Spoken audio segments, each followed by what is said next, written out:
go. We finally made it. Welcome to the Okay. Granite Zero podcast. Thank you very much. It's We great to made be it. here. We made it. Yeah. Took an extra 15 minutes, but we made it. But thank you very much for giving me your time. No, I'm really pleased to actually to be able to speak to you. I've started following the podcast after a chat with Liz, and yeah, it's all good and enjoying it.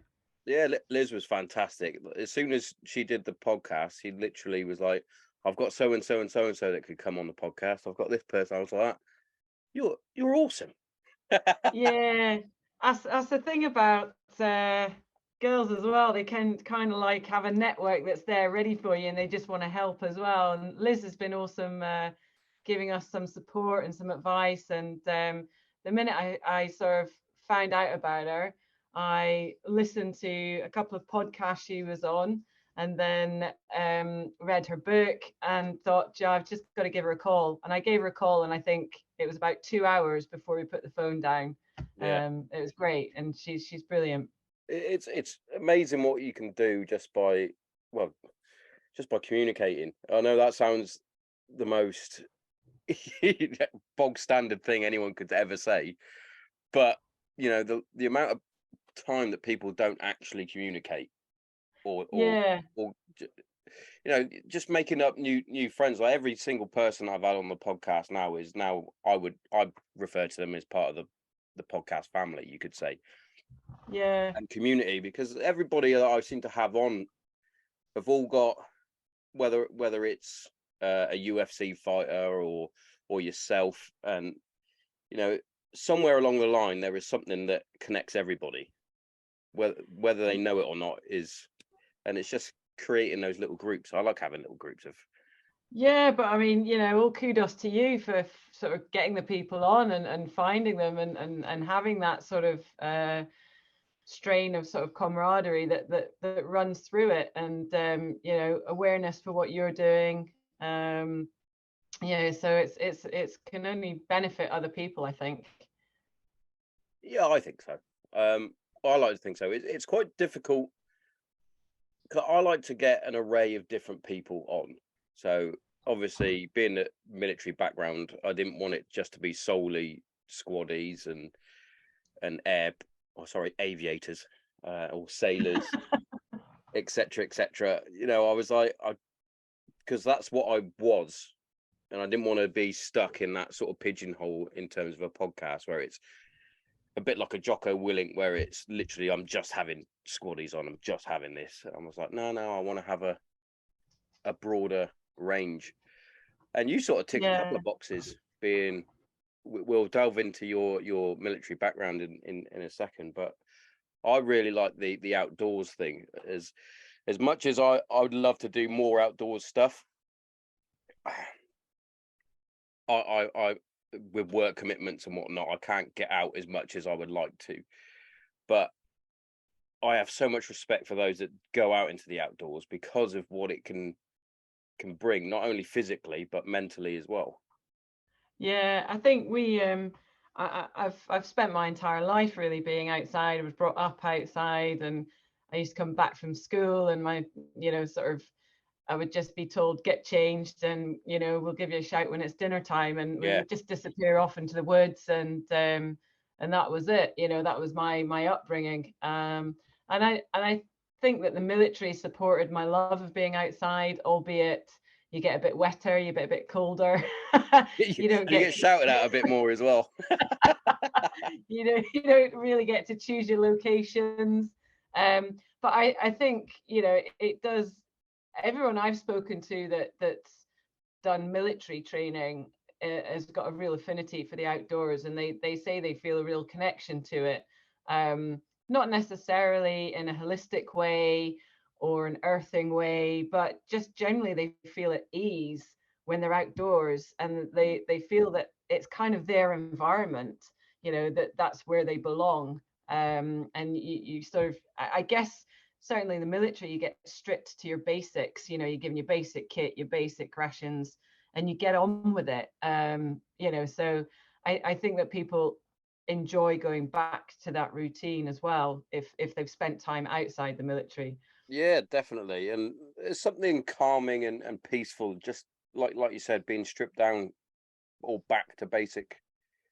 Whether you're going out, like me and my brother, we used to go. Well, we went out camping a few times up at the Beacons. We're from Hereford, so it's only a stone's throw away going up to the Beacons. So as kids, the old man used to take us down there, and like you said, and that's what I loved about the era and the time that I grew up in. It was literally you walk in from school, hi mum, I'm going out, Yeah, whether it's down to the park just for a kickabout, or like you said, into the woods, or wherever. Like yeah, I remember, like in the summer holidays, my mum would rarely see me. It's like we'd go on yeah. our family holiday to Malta, and then we'd come back, and then it would be like I'd be coming out at first light, and then back in at like 11 o'clock.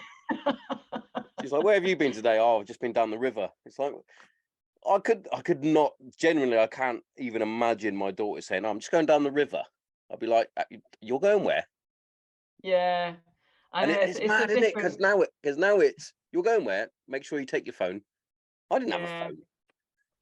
yeah, it is very different, and I think being a parent now in this era as well, it's challenging. But I mean, alongside the Upcare and Goins, we run the Outdoor Woodland Centre. We've just finished a week-long holiday club for kids, and they get dropped off at 9 o'clock in the morning, and they get picked up at 3 o'clock in the afternoon, and literally they are outdoors for 6 hours. And it's very much we facilitate, we don't dictate. So they can start moving kit around, and we've got a fort that we're building, and it's Oh, been nice. in the process for well over a year. And we could go down there and finish it off and make it all nice and have a platform, but it wouldn't be intrinsic to the children. They wouldn't have Yeah, made it themselves. that's part of growing up, isn't it? Going out and building, like you said, forts or tent or teepees and shit like Yeah, that. And yeah. what did I see the other day? It was a picture of like 7 different sticks, and it was like, you're a boy if you can like look at those and see all the different guns that you could use. I was like, definitely. I was like, the small one's definitely a pistol. You've got a bazooka over there. I was like, yes. But Yeah, you know, I don't know. I think it's mad with the amount of technology and information that kids these days have got. It's as though the imagination of things is starting to slip away. I'm quite lucky with my two. My eldest especially, she's a proper bookworm. Like she even at 12, she'd rather pick up a book and read it than fantastic. swipe Yeah, than swipe on a Kindle, for example. yeah. My youngest today, she was playing with fucking slime or something. I came in from Mm. work and I was like, What's that?" She's like, "I got slime." I was like, I was like, "First up, that's awesome." Secondly, make Secondly, sure you tidy up after yeah. yourself. Secondly, don't get that on my sofa.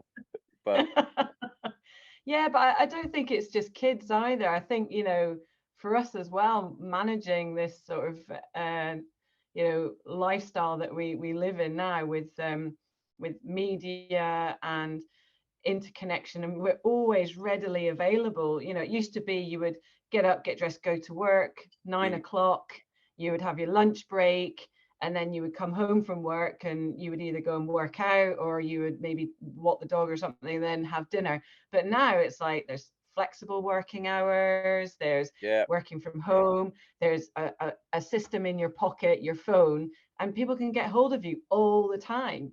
And constantly you're being bombarded by, not just if you work online and you have a business online, but um, all the communication with friends and family is online, all the communication between schools and councils and governing bodies. I mean, it's hilarious that you actually try and get any sort of mortgage or anything these days, you've still got to prove a utility bill. Well, everything's online, so how do yeah, you want me to prove any yeah, bills that I have? So there's a huge amount of pressure, I think, for adults as well, to try and really find the right balance and feel like they're actually making the right choices and making the right Yeah. balances, and to step away sometimes from the screen, and to actually have that time away from it, and time away from the pressure that it can exhibit. Yeah, definitely. And I think that's a really difficult thing to do, especially like as you said, everything is in your hand now. And from just me working, I've got a laptop at work, I've got my work phone, I've got my personal phone, got my MacBook to do my fucking podcast with, etc., etc. And it's like Yeah. sometimes, like next week, we're off to Cheddar on holiday, and I might just turn it all off. I probably Yeah, do won't. it. I probably won't, knowing me. But like just the way you were just describing it there, it's like it's as though you're connected to everybody, but you're also Mm, not, because disconnected, yeah. it's like I could be in, like me and my missus try quite regularly just to leave our phones to one side if we're watching the telly or something, just to put it to one side and just have, like, we're watching our show. That's our show. We're going to watch it.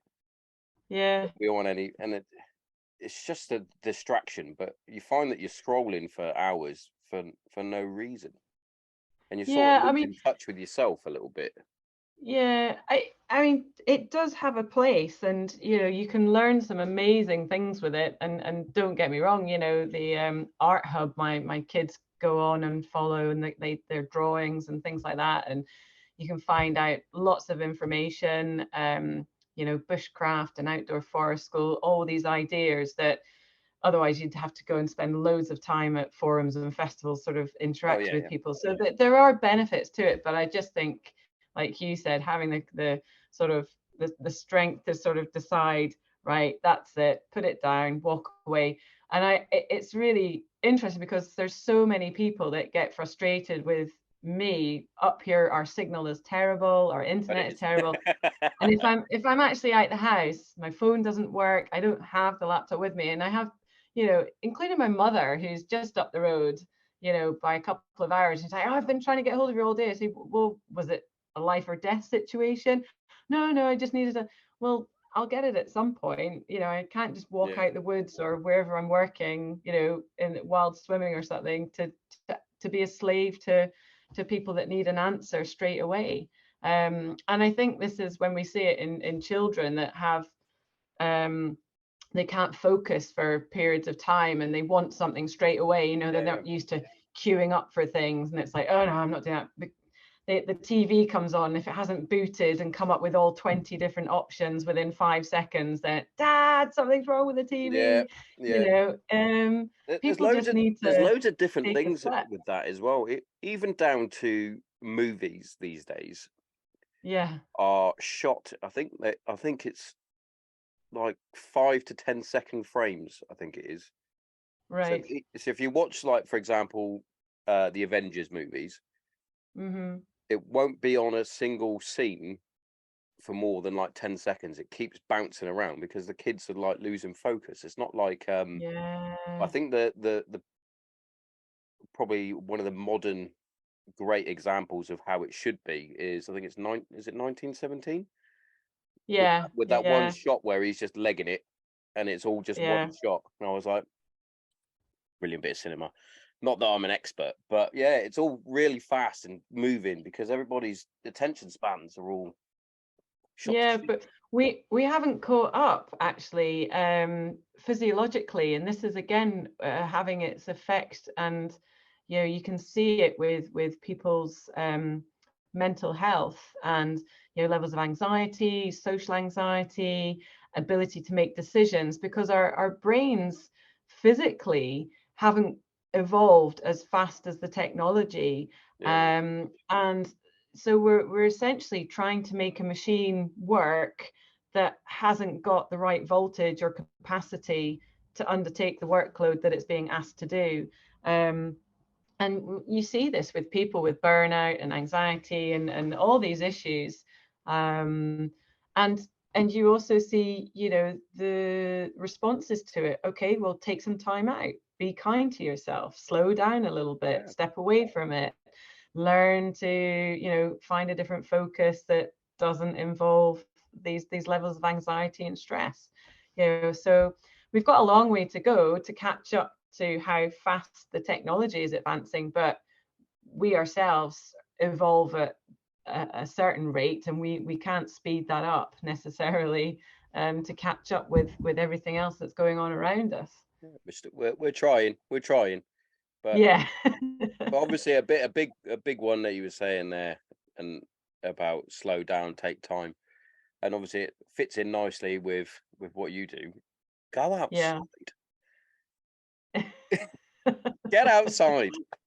Yeah, I mean, there's not even having to do anything. I mean, they found a correlation with actually using your hands and how it interacts with the neurons in your brain, and the massive benefits to that. But the benefits of being outside, just exposure to daylight, we know about vitamin D anyway, but the melatonin in our brain, and it kind of resets our cells, because Yeah, again, we spend so much time in front of screens, our brain's like, okay, daylight, daylight, stay awake, stay awake, stay awake. When actually, if we took ourselves out of this situation, which we do with the Opcare and Gorms and the guys that are there, we're totally off grid. Your body very quickly falls back into its natural state, its natural pattern. So you'll go to sleep when the sun is at a certain angle, because the melatonin is being produced. Your brain is saying, the world's going to bed, it's time for us to yeah. get some sleep. And then you'll wake up again when the sun's coming up, the light's creeping up.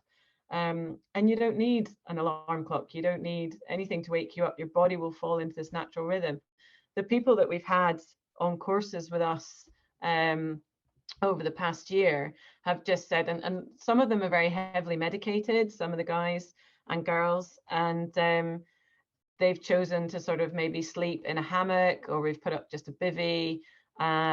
We've offered bell tents, we've offered yurts, and they've gone, no, we're going to go, outdoors, full tilt. Love all that. And they've come back to us and said it's the best sleep that they've had Oh, hands down. since So any of their issues. some of the best sleep I ever had was either on exercise or on tour, and Yeah, yeah. and I remember saying it to my missus, like, some of the best sleep I had was out in the desert, when we would just dig a little shell scrape or something and just get in your gonk bag and go to sleep. And she's like, "What? You're in a war zone?" I'm like, "Yeah, but there's no light pollution." Yeah, Yeah, yeah, well, there's a little bit of noise. Obviously, some of the lads are on stag on the engines for the radios and whatnot. But other than that, so you got the hum of an engine, possibly. Other than that, dead quiet, completely pitch yeah, black.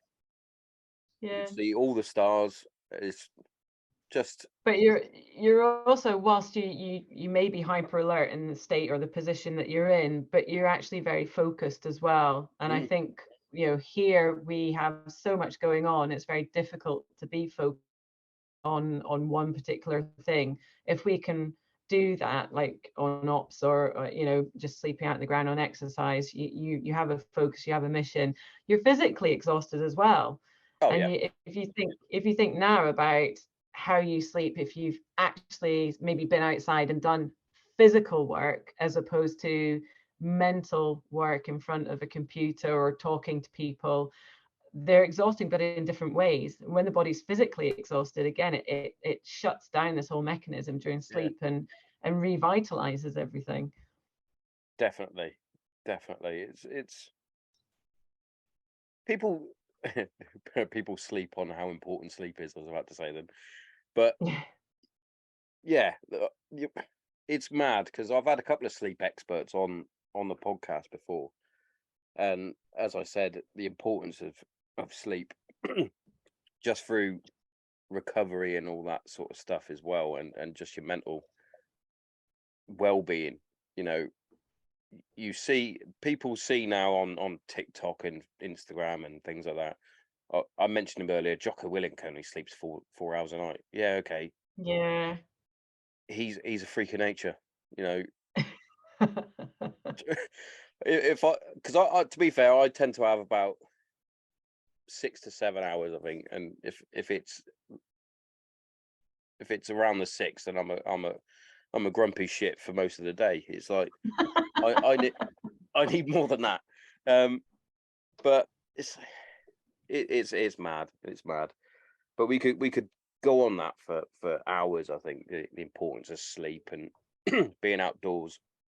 But what sort of drew you to join the army then, in the first place? We're gonna get into Yeah. the squaddy bit. Yeah, I mean, it's interesting because a lot of people think that I would have come from a huge military background, that it I would have assume been, that. yeah, and that would have been my orientation and focus, and I'm probably getting out of bed age 6 saying, yeah, I'm joining the army, but there was none of that actually. I had nobody in my family from a military background, and for me, I was revising for my exams. I was about to take a gap year, and I just literally was flicking through a magazine and saw an advert for a gap year with the army, a short service limited commission. And I read the blurb and I got suckered in. It's like, yeah, travel and all this sort of stuff. See the And world. yeah, exactly. And get paid. And I thought, well, do you know what? Just for part of my year, this sounds pretty good to me. And I'd seen adverts about the army, and I knew a lot of it was physical and outside. And I was going to be studying sports science and human biology. And I thought this just sounded pretty much something that I would be really interested in. And I phoned them up and said I'd like to come for an interview, and they asked me all these questions, and I think they were asking me things like, well, who's the head of the armed forces? And I was going, I have no idea. And they said, could you name a regiment? I was like, what's a regiment? I literally no idea at all.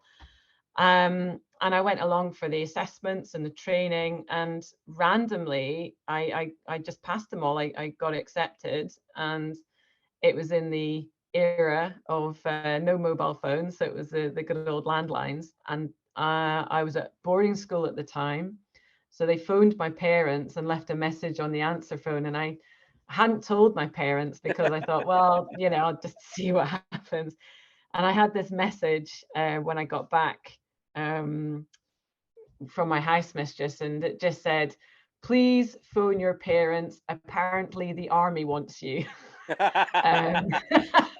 They want you. So, yeah, it was that moment, and I sort of phoned them rather sheepishly, and they were just like, what's going on? And I sort of came clean and said what my ideas were, what my plan was, and they were really huge. They were supportive all the way.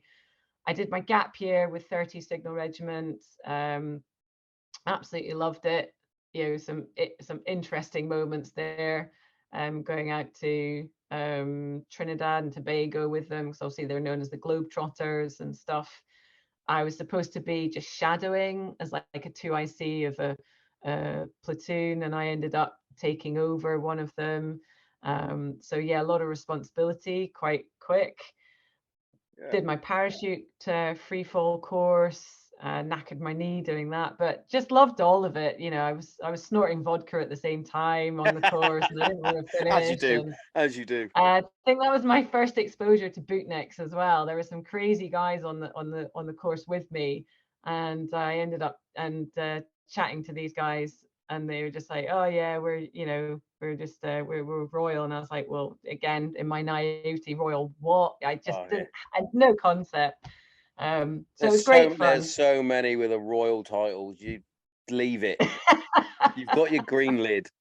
So yeah, that was my gap year, and at the end of it, they sort of said, "Well, you've done pretty well. We could sponsor you through university, but you have to come back, and it's a commitment for 3 years as an officer." And to me, that was a no-brainer. I was going to finish university, probably be in debt, so I'd be going straight into a job somewhere that was going to clothe me, feed me, house me, give me travel, let me do as much sport as I wanted to. So I thought, yeah, this sounds pretty good. And back in the day when they did give you semi-decent accommodation and food, which is a completely different sort of subject now.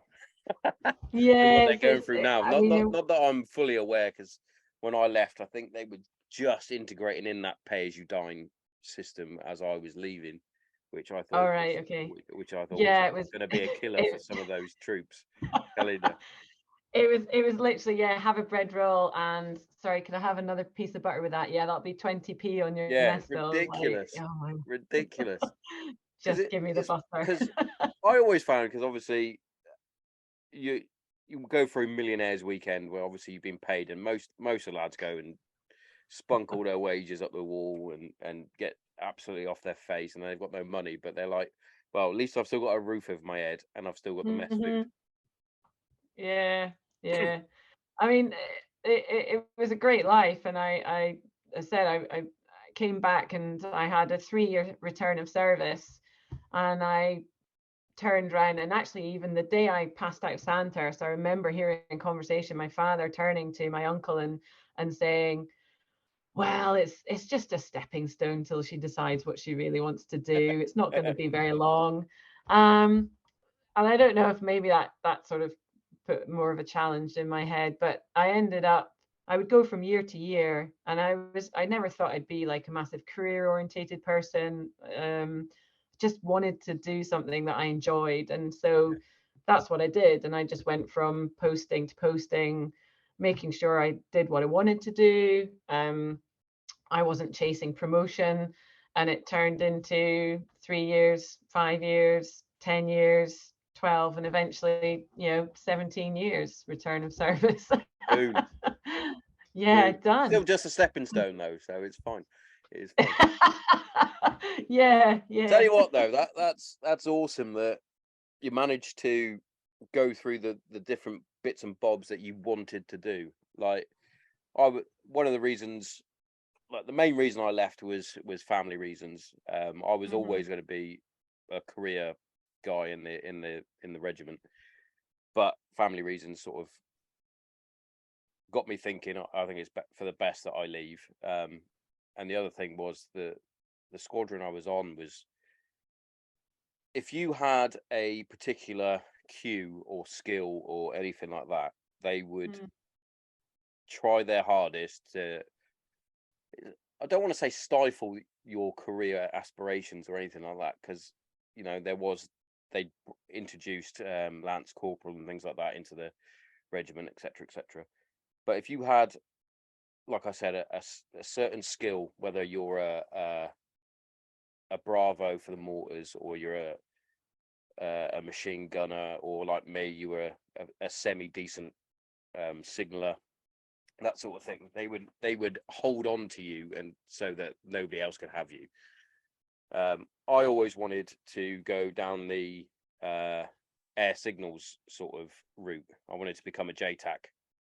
Oh, Was right. Okay. was what I wanted to do. I wanted to become either a JTAC or a forward air controller, etc., etc. Anytime I went, can I go on that course? No, you've got to go and do this course. It's like, I, Yeah. what?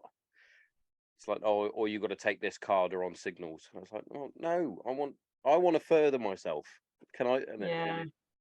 Or if you opt in for a posting, your posting would, like, you just somehow you'd be reposted back to 15 squadron. You're like, oh, brilliant, cheers.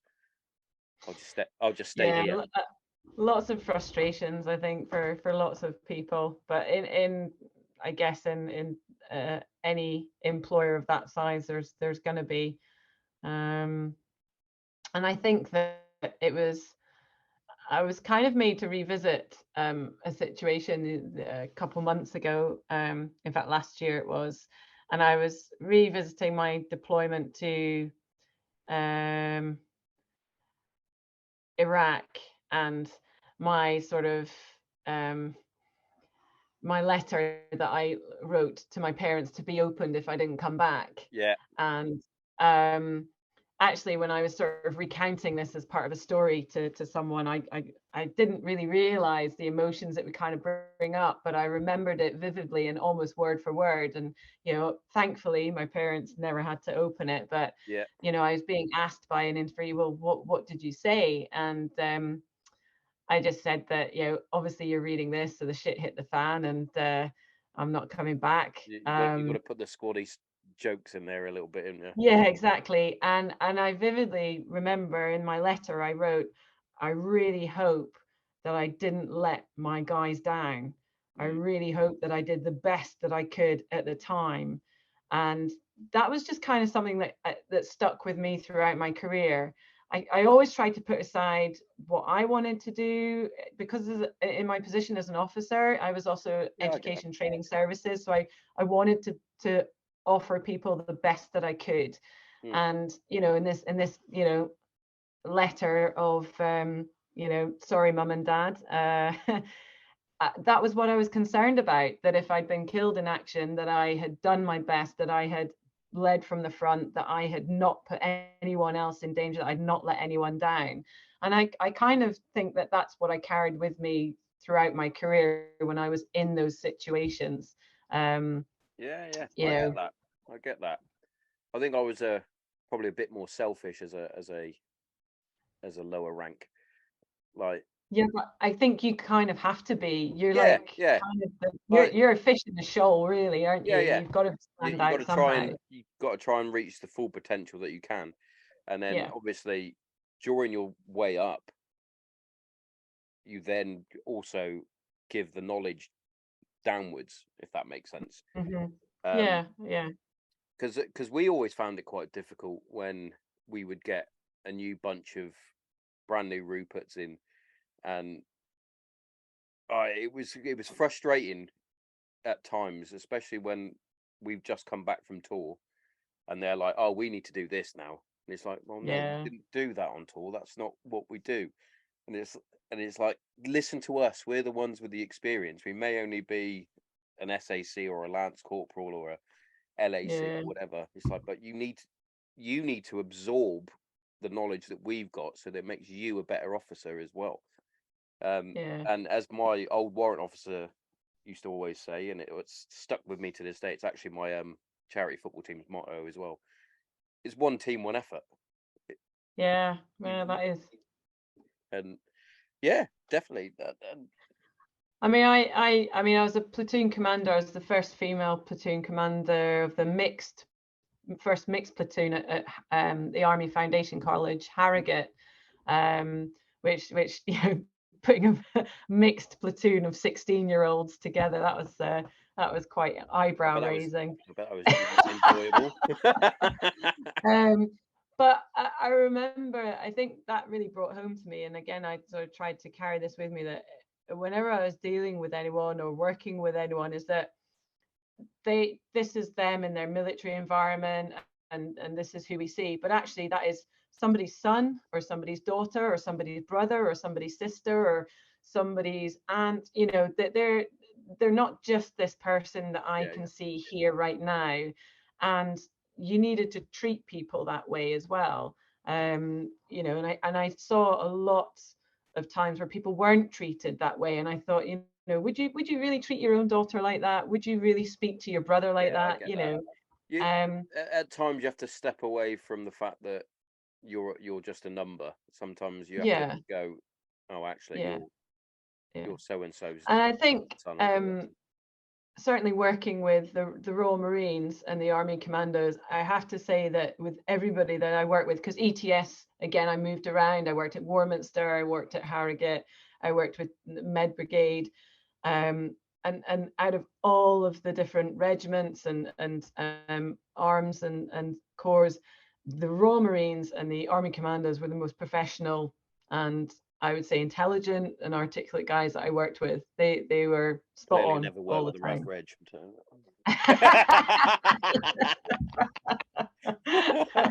Oh, um, but they just got on and did the job. yeah, And it was just good to be around people like that. yeah, Yeah. I bet, definitely. And as I said, you learn so much from different people and different walks of life throughout training, from basic training up until the time you leave. Mm. Every day's a school day. Every day's a learning day. Uh, Yeah, You can't beat a it is. cheesy quote. You can't beat it. Definitely. But Yeah, absolutely. one thing, yeah, you were spot on, and a lot of people don't understand what it's like, is writing those goodbye letters, you could say. And Yeah, I yeah. remember first when I went out to Iraq in 2009. I remember sitting there writing one to my then girlfriend, which is now my wife. I wrote one to her I think it was my mum and my dad and my brother. I wrote 4, and I think it may have been 5 as well. Cause I'm pretty sure I wrote one to my niece, but it's not something that you sort of think you're ever going to write, especially when I was 21 when I went out to Iraq. So when obviously some lads are even younger, but Yeah. I remember sitting with my therapist when I went through therapy, and she was like, "What sort of things can you really vividly remember?" And the same as you, I remember sitting writing my death letters, and I literally called Mm. it a death letter, and she was like, "You say that with with a bit of a comic sort of factor to it." And I was like, "Well, it didn't happen." So she was like, "No, but in your mind, it could have happened." I was like, "Well, Mm. yeah." She was like, Yeah. "Anything else?" I was like, "Yeah, I wrote a will when I was 21, which is Yeah. strange." I think when having been involved in the Opkane ones now, and then looking into the other charities, and obviously with social media you get to see a lot of people's stories online and you get to hear them talking, and you definitely get the feel that there's almost an acceptance if someone's been involved in an incident on Optor or somewhere like that, where there's possible loss of life, either theirs and they've been pronounced dead, or somebody else. There's almost like they've already processed it. It's like, okay, well, I kind of knew that this might happen, and there seems to be a real, when you get the feeling talking to people that have been in that situation, that there's this air of calmness that just comes over you, and sort of, Mm. it's just like, okay, this is kind of shit, but it happens, and Yeah, see it's what shit. see what see what goes We gotta on. we gotta get on and crack on and do what we need to do. And it's I've always found from my own experiences when I stopped, and then it was like, oh, this is different. And it was when I stopped and when I sort of was holding on too much to what I was. That's when it all flooded in on me. And Hmm. yeah, and that was a difficult period. I just Hmm. want to quickly say before we um, go any further, there's 1 minute left on the timer for Zoom, Right. so I'm gonna have to send you a new link. Okay. However, this will give you time to go to the toilet if you need to or anything like that, because this new fucking format, because I'm still waiting for a damn proper sponsor. Um, yeah, it takes 10 minutes for it to reload. Um, Okay. if that's okay with you. Anyone listening, Granite Zero podcast looking for a sponsor. Yeah, looking for It a doesn't have proper to be sponsor that will pay Zoom. for my Zoom. This is definitely going in the clip, right? So, looking for a proper sponsor because I'm a cheapskate. All right.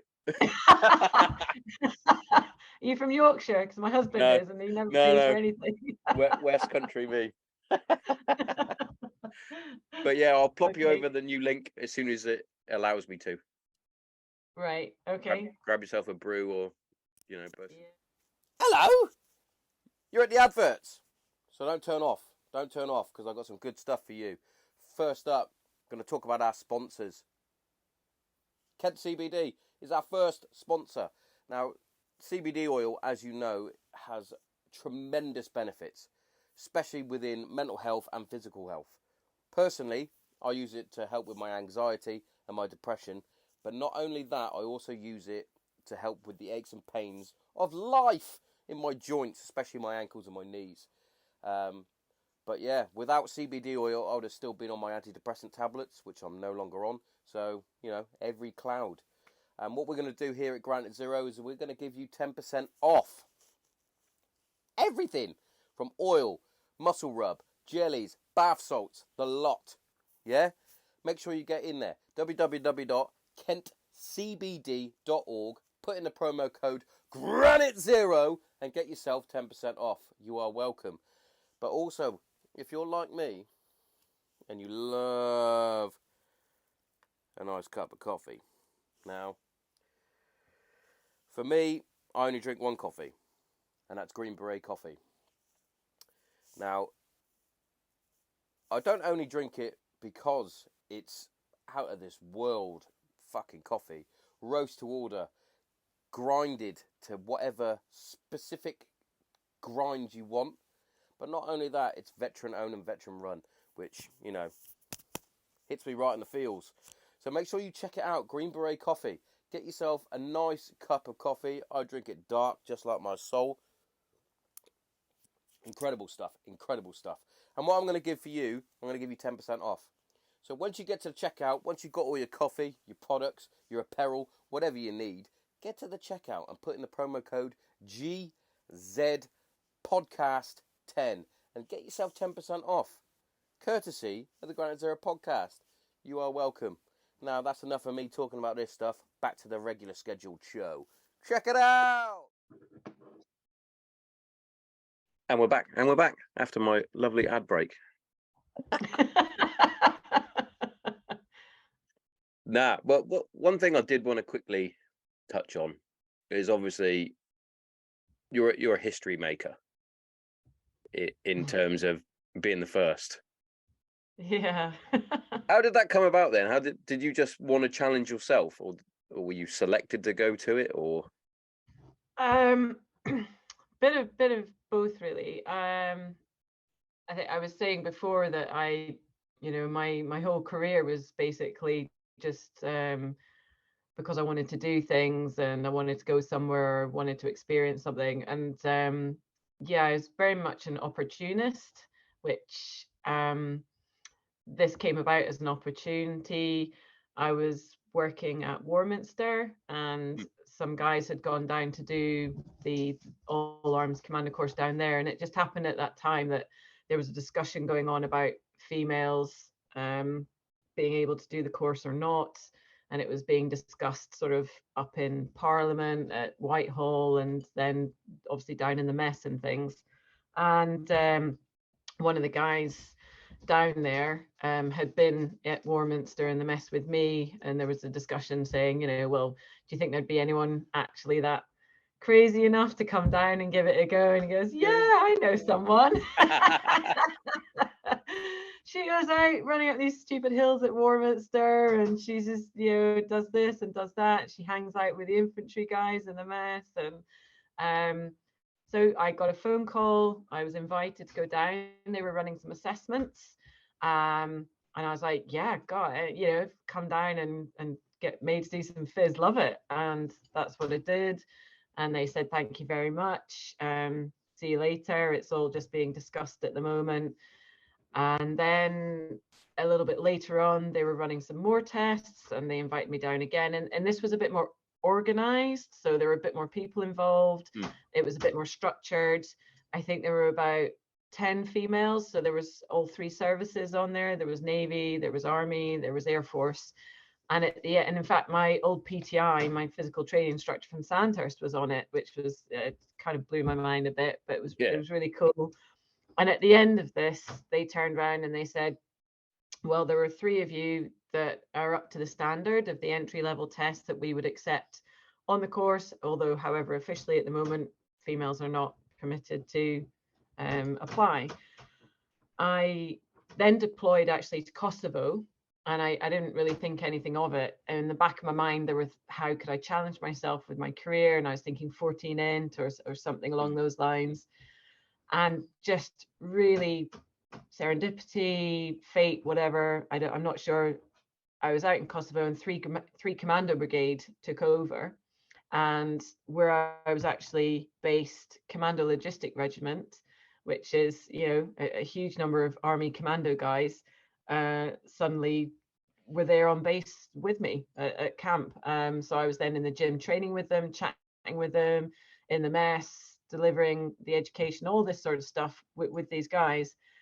I then got another phone call while I was out there saying, the powers that be have decided we've got to open it to females and give them a go. And essentially, this is just going to be pretty much a paperwork exercise. We want you to come along, and if you're up for it. Was it one of those where they assumed that you wouldn't pass it? Yeah, absolutely. Unofficially. Yeah. It's a bit like, we've opened it up.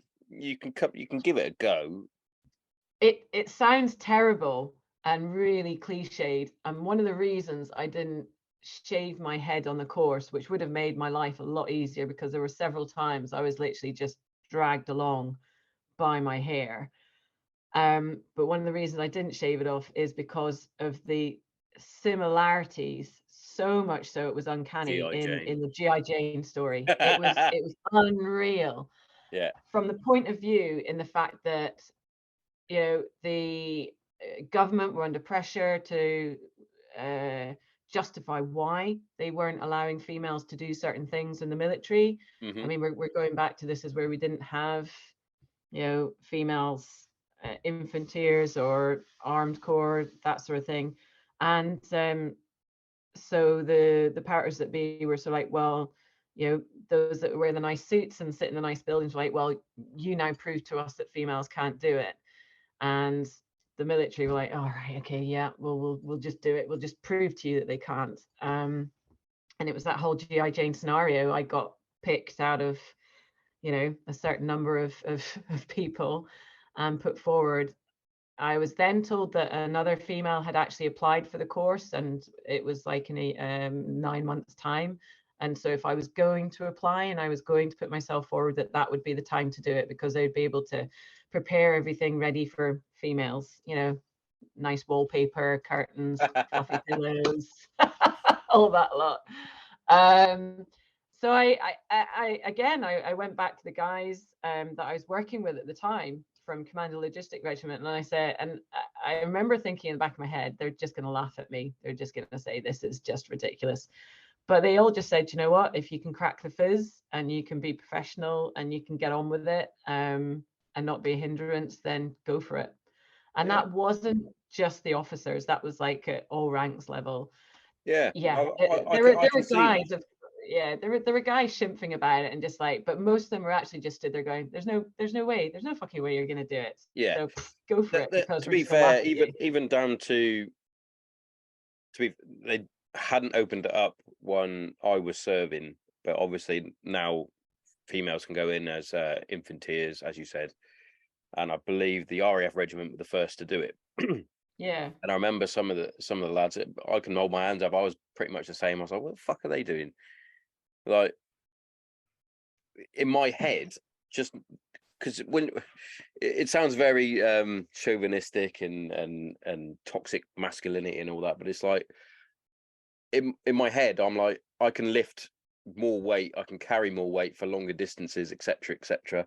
They won't be able to do physically what I can do, yeah, and I'm sure that when you're on your commando course as well, the blokes are probably going, well, she's not going to last. She's not going to be able to pick up yeah, this yeah, and run for God knows how many fucking endless miles. yeah, But I changed my mind when I was thinking, but if they can, why can't they? yeah, If you're physically able to do it without them changing the parameters of it in terms yeah, like making it easier or lighter and things like that, if you can physically yeah. do it, you can physically do it. There's no reason why you can't do the job if you, do you know. And and that's what was appealing to me about the all arms courses. They have their standards set in stone. Yeah, And you know, and it's been that way for as long as it has. And they weren't going to move it. They weren't going to make any concessions for it.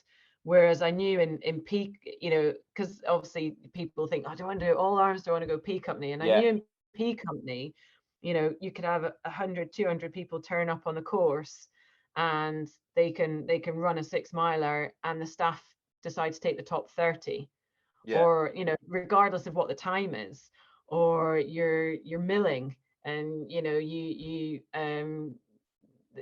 just get pulled out of the, and you with P company, you have the point where you stand up and the staff just go yes no yes no. And I kind of thought that, well, that's very, you know, subjective. mm, If they don't want you, they're not going to say yes. Whereas with the all arms and the commandos, it was set in stone. There was no black, it was very black and white. There was no blurred lines about it. You meet that standard, that's the standard. yeah, And they were like that from day one. They were like, you meet the standard, that's the standard. And and that's why I thought, okay, well, if I do, then great, and if I don't, I don't. And when I actually ended up on the course, there were 3 females, and I didn't unpack my bag for, I think, the first sort of 2 weeks. I was literally living out my bag, because I convinced myself, I was just like, do you know what? Well done. I got through today. I'll go to sleep. I probably won't get through tomorrow. So Taking just each leave day as everything it packed comes. up. I took every day, every hour That's as like, literally I've done like it. the definition of living in the moment as well. Yeah. This it's like Yeah. this could be my last. I'm going to make sure I put all my effort in because this could be the last day that I'm here. That's Yeah, that's exactly. that's a Yeah. great way to live as well. Yeah. Actually living in the moment. So many people obviously get depressed because they're still living in the past, or get anxiety because they're thinking too far ahead. So Yeah. yeah, living in the moment is spot It on. was. You probably weren't Yeah. thinking that at the time. You probably hanging out your hoop, going, "Oh, fucking, what have I done here?" Yeah, exactly. I mean, I just kind of, I took every day as it came, every task as it happened, and every jibe, and every comment and things like that. And I just thought, if I don't let myself down, then if you give it your all, if you give it your best, then that's all I can ask of myself. And I didn't want to be quitting because mentally I didn't feel I could cope with it. If I was going, I wanted it to be physical, that I Yeah, wasn't you up wanted to to be the actual completely broke. standard. Yeah, Because to me, then, if I wasn't up to the standard, then I shouldn't be there, because I wouldn't mm, be worthy to be alongside these guys in any scenario after that. yeah. Yeah. That is a very admirable as well. That's a fantastic way to like look at the task as a whole as well. Is you'd rather be broken physically than say I quit as well to go. Yeah, I mean, and it is, again, I hate to keep saying about this GI Jane, but you've literally got the bell, and you can ring out, you can tap out any time, and they literally say that to you every day. They're just like, all right, anyone want to go home? And you'd be stood there, and there'd be people stepping forward, just like, yeah, I'm done. And I just knew myself that that wasn't something I wanted to do, and I didn't want to be that person. I mean, the Commando spirit is brilliant thing, and the Commando ethos, and one of it is, the your sense of humor. And I remember on one of the tabs, and I was sort of tabbing along, and the other guy was next to me, was one of the shortest, and he was actually shorter than me, who was in the troop. And he sort of looked at me, and he was obviously hanging out, and he just sort of just shouted at me. He said, "Why don't you just give up like this?" And I just sort of turned to him, and sort of just said, "Why don't you?" And he said, "Because you're not fucking giving up, so I can't give up because you're a girl." And Yeah. I went, "Well, there you go. So shut up and get moving." And there was those moments that just made it kind of very memorable, but also I just thought, yeah, these guys have just accepted that if I'm here, I'm going to get on with it, and that's Yeah, it. and I think you probably showed your worth by like not giving up for a start. For doing, obviously you completed it, and are fucking superhuman for doing it, as are all the commandos that have passed it, because it's fucking ridiculous. Um, and it just proves that anybody can do it. It's like, as long as you are physically capable, and you're and even probably on par, that you're mentally capable, because a lot of people Yeah, give up before their body gives up. They're like, I oh, think that's a really good I'm a point. little bit tired, I might just, because Yeah, and I've heard it from being from Hereford myself. People going on selection and basically quitting because they were cold on in the beacons. They thought, wow, I just fancy getting in my gonk bag and going back to camp. I had enough. It's like, I think especially for young guys going on it now, if they come straight from maybe like phase one or phase two training, they go to maybe one of the artillery or engineer guys, and then they go straight on the all arms. you know, they've not really pushed through a scenario where they've been horribly wet, cold, and miserable, and then a week later back in a nice, warm, comfy environment. So they just don't know there's a light at the end of the just tunnel, straight in. and if they just get through it, that's where they can go to. And I think it's a problem. That's obviously in that end of the spectrum, but I think it's with all the military training these days, and the training staff find that frustration with the new guys coming through. Yeah, I was going to say, what were your thoughts on that? Because obviously it's Yeah, a lot more soft, from what I've heard. yeah, I've got a close friend who was, I think he's out now. He was an instructor on an instructor. Fuck, I knew I'd fuck up at some point. An instructor on basics for the regiment, and he got called in front of Ofsted because he called a recruit, pardon my French, a cunt. And I was like, all right. And he went, yeah, but he was being one. That's why I said it. I was like, I can't believe that you're yeah. getting. It's like, it's madness. I think we've you know, the military is doing its best to embrace the generations that we have coming through, and there's physiological and mental differences. But I mean, the way that the military delivers some of its capability now, you think about drones, and you think about the Armored Corps and the amount of Oh technology, yeah, and sometimes we're gonna need those guys who are really good on PlayStations yeah. and I all that agree to sort of some stuff. extent on that. Yeah, definitely. With So I like you think said, with the drones and the cyber sort of fucking warfare and all that sort of stuff, I ain't got a fucking clue. But yeah, I can see it with that. But where I draw the line, as you probably will agree, when it comes down to the infantry skills that you need, as everybody in the army learns, everybody in yeah. the armed forces learn at some point. In that phase, whether you're going in to become an infantry, whether you're joining the rifles, fusiliers, fucking whoever, RAF regiment, I like to use that as an example because we are the best. We're I'm laughing with not. I know you, we're not at not. you. I'm just very proud. All right. You still need that element because there is a Yeah. reason When why I you worked get, with junior, yeah, yeah, why you get when I kicked worked in with the junior head and soldiers stuff. at Harrogate, out of, I think, sort of 26 in the platoon or something, there was maybe two or three where you just think, why are you here? You know, it's not like you sign up to the army because you want to sit on the sofa and watch TV, or Yeah, you know, tap a keyboard. You know that a huge part of the military and army is physical. So why are you here? I mean, there would be some of them, and they would be out of breath climbing upstairs, and yeah. they would refuse to actually take part in physical activities. And from a sort of, you know, training team point of view, the frustration was I bet. immense. I bet. And You there's know, so the big thing for me, obviously, being infantry, your job role is you're trained to kill. You can't mm, you can't have all these like fruity fairy fucking feelings when you're going through bayonet training and you're mark timing, shouting kill, kill, kill. You know mm, what makes the grass grow, blood, blood, blood, etc., etc. I remember going through that part of basic training, and I was an angry little person anyway. I got short man syndrome, so I was an angry person anyway. And they tapped into a little bit extra where I've never been so angry, but they did it very well throughout the whole week, where they would give you timings you can't meet, and they would beast you. They would give you mm, really shit times for when you're in the mess, so you didn't eat properly.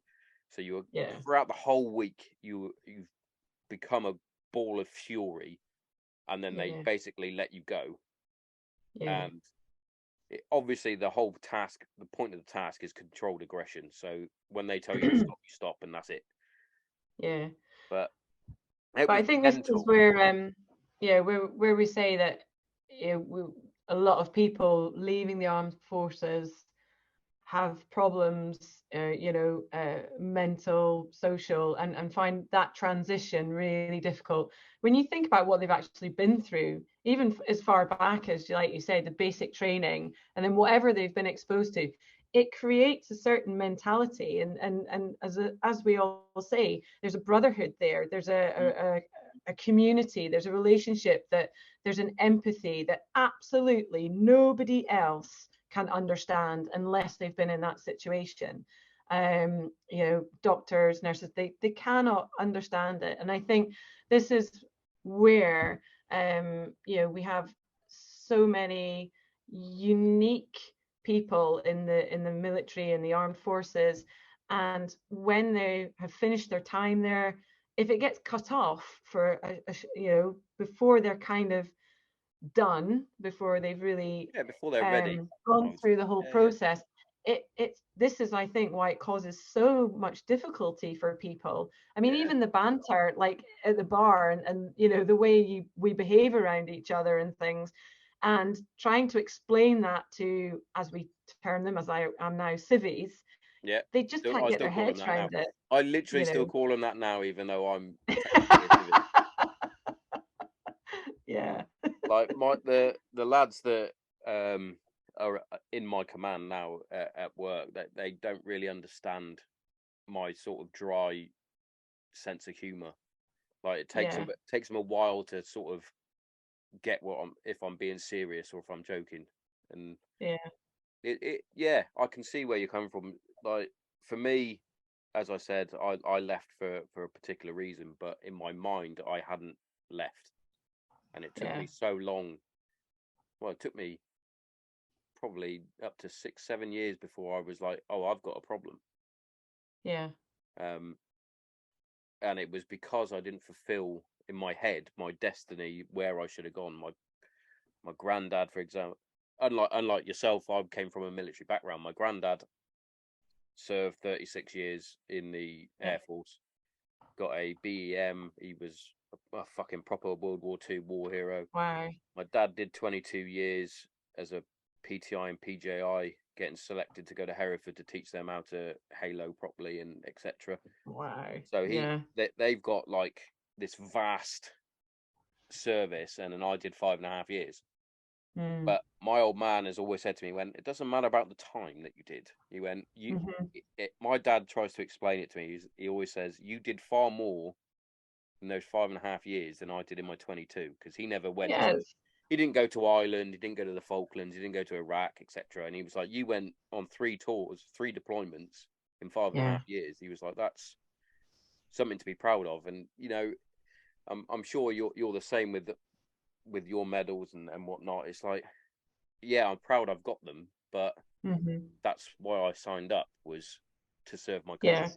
I don't need those sort of accolades, if that makes sense. Yeah, absolutely. But I think everyone's experience and everyone's journey is very unique. Bit of imposter syndrome I find sometimes. It's like if someone says to me, "Oh, what did you do before you do the job now?" and I'm like, "I was in the Air Force for a bit of time," and they're like, "Oh, thank you for your service." It's like, oh, I don't really know how to. You're welcome. I don't know what to say at times. Yeah, I guess maybe in the same sort of vein, it's a bit like that some of the guys that we deal with, and some of the difficulties that they faced, and some of the processes they're facing now. And we have it on the website that I went through postnatal depression, and when I was diagnosed with severe postnatal depression, and I was actually in therapy, they said to me, how come you've lasted this long? Why didn't you come and see someone? And I said, because to me, this is nothing. I know guys that have lost family, friends that have lost limbs, that have PTSD, that, can't sleep through the night. That's a real problem. Me and this one, this can't be. And like you saying there, well, you only did 5.5 years, but your dad's totally right. It's your unique journey, and it's your experience, and no one can really take that away. And no one can. It's only yourself that sees it from that point of view. And nobody else. I was very similar to yourself as well. When when my problems started to come into the forefront, I was like, well, I can't feel like this. I was throwing jokes aside at the regiment. I was like, I was in a rough reg. You know, it's not like I was at Sangin getting shot. Yeah, totally. Yeah, I get that. Yeah. Why am I feeling like this is fucking bullshit? And it wasn't until I went to therapy, because my missus basically told me, right, you need to go to therapy, or otherwise things are going to escalate. I'm like, oh, okay, I better do as I'm told. And then it's not until you speak to a civvy, and they're like, so you went out on patrol pretty much daily, thinking that this could be the day where you, and I'm like, yeah, but you sort of Yeah. brush it off like it's normal. And she's like, she was literally like, that's not normal. That's not normal Yeah. behavior. And it's like, oh, right, yeah, I guess you're right. But you sort of shrug Yeah, it it off. does. It does. And I think that, like we said about writing the death letters, there's this sort of real, not apathy, but an acceptance. Mm, And there's this sort of level of acceptance. Well, we just paid to do a job, we get on with it, and this is it. And actually, I shouldn't feel like this, because there are guys out there who haven't got arms and legs, and they're yeah, doing amazing things, and they're still here. Why should I feel sorry for myself? I'm right down the other end of the scale. yeah. Yeah. It's a tricky slope. And it wasn't until I started going on different courses where I understood better that everybody is different. And it's well documented on the podcast that I had a number of different trolls from the regiment calling me out, saying that how can I have this and blah blah blah. And it's like, well, you don't know. For a start, you don't Yeah, know absolutely. what happened when I grew up. Not saying anything drastic happened, but something Yeah. could have happened. You don't know. I could have been dealing with grief that I hadn't dealt with properly, and etc. etc. It's like, it's that old saying now, just be kind to someone. You don't know. Hmm. Like, not all injuries Yeah. are at the forefront. Not everybody can see everything. I think, again, when you may have had this as well, we get posted. I know there's not as many postings now, but you used to get posted every 2 years. And as education, I was posted all over the place, and you would get your handover takeover, and in amongst that was the informal chat. Well, watch this person because of this and this reason, or Yeah, this yeah, person's a good egg because of this reason. And I would always just take that on board, but take my condor moment to think, well, that's how that person perceives them. And to me, this is a new beginning, and I'm gonna just take them as I find them. yeah. And that, a lovely saying, never judge a book by its cover. Hmm. So, just I always try and take people at face value. I mean, I've been subjected to a lot of harassment over the years from what I've done, and a lot of people making Yeah. assumptions, and a lot of discussions to the basics assumptions that when I walked in for the press conference afterwards, and Press after I conference. passed the course, yeah, Ooh. it was hilarious. There was I jumping bet no around other now. fucking commando gets a press conference. Yeah, well, so it was the morning, and I'd I'll tell you what. failed the I bet the Tarzan first assault one did. course. Looking at I'd failed the Tarzan assault course, and this was my third and final attempt. It was my third and final course, and it was all hanging on it. And some people, yeah. Anyway, so I got pulled into the commanding officer, and I got told, if you pass, there's going to be a press conference. I was like, okay, And he said, and if you don't, you fuck off out my gates and you never come back again. I was like, fair one, sir. And he was just like, right, get out of here. And I was like, well, there we go. That's it in a box. And straight to as the it point. happened, Love all that. yeah, exactly. That was it. I was like, great. And I passed, and the photo there is that I get my green beret, and what I hadn't done is I hadn't done anything else in preparation for passing. So I hadn't sewn my dagger on. I don't know. It wasn't a sort of Hmm. bad luck or anything like that. I just hadn't done it. So when I passed, they were like, right, you've got a press conference in half an hour. And I was like, oh, shit. I was going sewing on the badge and ironing my kit. all that sort of stuff. It's And when probably I one of walked, those where you like you said, you hadn't passed that part yet. You're probably in your head thinking, well, I might not, so I'm not going to sew something on if I'm not going to get it. yeah, I exactly. sort of get that. Like, not even to the same extent, but obviously we got given our number one jackets when we first went to stores, and it's got the RAF Reg mud guards on it already sewn on and etc. And they're hung up obviously in your locker ready to go. Some of the lads would put them on and take photos during basic training. I Yeah, was like, I'm not touching mine until no. I'm told you're in your final week. Just get them ready because we're going to do the parade. I was like, that was the only time that I put my jacket on to make sure it fit properly and all that. I was like, it's bad luck. I don't even want to look at Yeah. But I walked into this press conference and it was all really, really quiet. And we walked up and sat down. And then I can't remember who it was, said, ladies and gentlemen, read out a statement, blah, blah, blah. So, and then he just turned to me and said, I'd like to introduce, Captain Pip Tatzel. And the cameras just went wild, just went, it was crazy. It was that scene out of Notting Hill. it. And I remember speaking to a journalist afterwards that was at the conference, and they said, well, we just didn't think it was you because everyone had said you were this tiny, well, what some people thought I was this tiny 5'1" little person, and others thought I was like an Amazon 6'3", Yeah, and they were just like, you just look so normal. And that's what I mean by taking people at face value yeah, yeah. and what other people can make of you and say about you without actually knowing you. And after that, I had lots of comments and people saying things, and they still do. And it's like, were you there? Do you know me? Were you next to Yeah. me? Were you bivvying up with me? Were you counting my rounds? You weren't, so you can't make assumptions.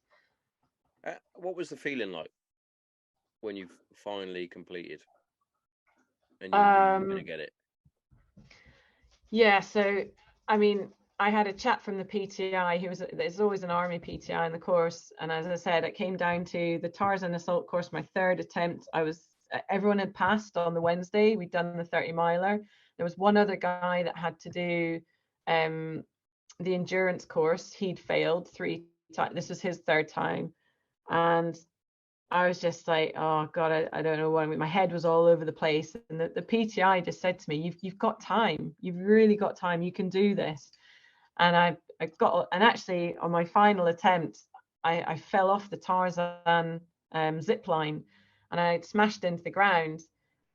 And for a split second, I thought, that's it, because you've only got seconds to do everything. Yeah, yeah. And falling and hitting the ground, I thought, well, I've lost that split second. I'm done. But I remembered the PTI saying to me, you've got time. You can do this.